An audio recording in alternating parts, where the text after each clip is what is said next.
ధనాన్ని బట్టి మనం అతిశయించకూడదు. ఒకవేళ నీ దగ్గర డబ్బు ఉంటే దేవుణ్ణి స్తుతించి ఆ ధనముతో దేవుని సేవ చేయి, ప్రజలకు సేవ చేయి, సువార్తకు సేవకు అందించు. దేవుని కార్యక్రమాల్లో నీ క్రూర మృగాన్ని బలి చేసే ధన దేవతను బలి, ఆ మృగాన్ని బలేసే. ప్రకటన గ్రంథంలో అంటున్నాడు క్రూర మృగం అంటున్నాడు దాన్నే రూపకలంకారంలో. ఆ డబ్బే కదా అనేక మంది మనుషులు చంపుతుంది, ఆ డబ్బే కుటుంబాలు విడదీస్తుంది, ఆ డబ్బే కొందరు త్రాగుబోతులుగా మార్చింది, ఆ డబ్బే కొందరు రౌడీలుగా మారుస్తుంది, ఆ డబ్బే కొంతమందిని మోసగాలుగా మారుస్తుంది. విర్రవీగిపోతున్నారు. కనుక ఆ క్రూర మృగాన్ని దేవుని సేవలో బలి అర్పించాలి. ఇలాంటి కార్యక్రమాలండి. మరి ఈ సభలు 3 రోజులు జరుగుతున్నాయి, ఇది 3వ రోజు.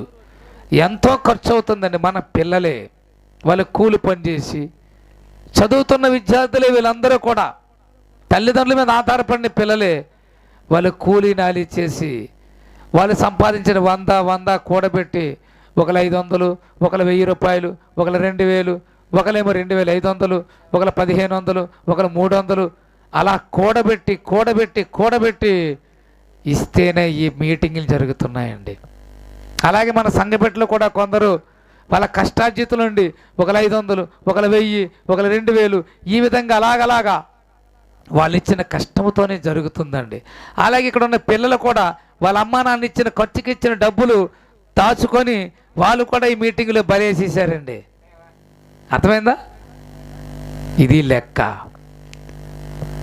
మనం ఈ దేవతని ఇక్కడ బలేసేసాం దేవుని సేవ కోసం. ప్రియులారా, మనకున్న ధనం దేవుని పనిలో వాడితే పరలోక రాజ్యమందు మన ధనము కూర్చుకుంటున్నాం.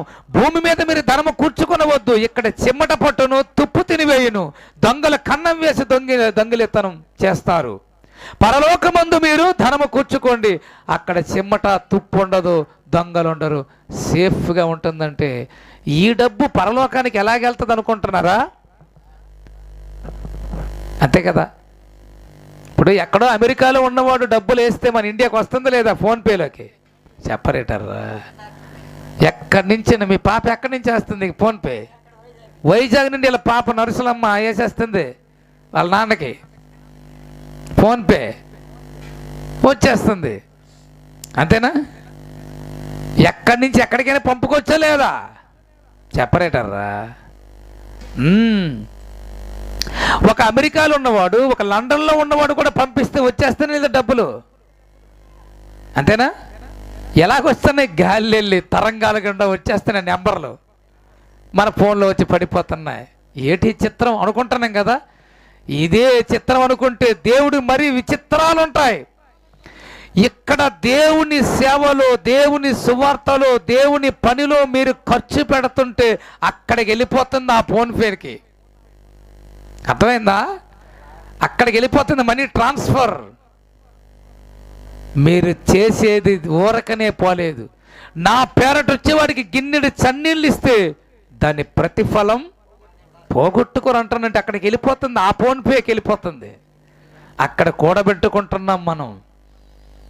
ఇక్కడ దాచుకుంటే చెదపట్టేస్తుంది, చిమ్మట పట్టేస్తుంది, దొంగల కన్న వేసి ఎత్తుకెళ్ళిపోతారు.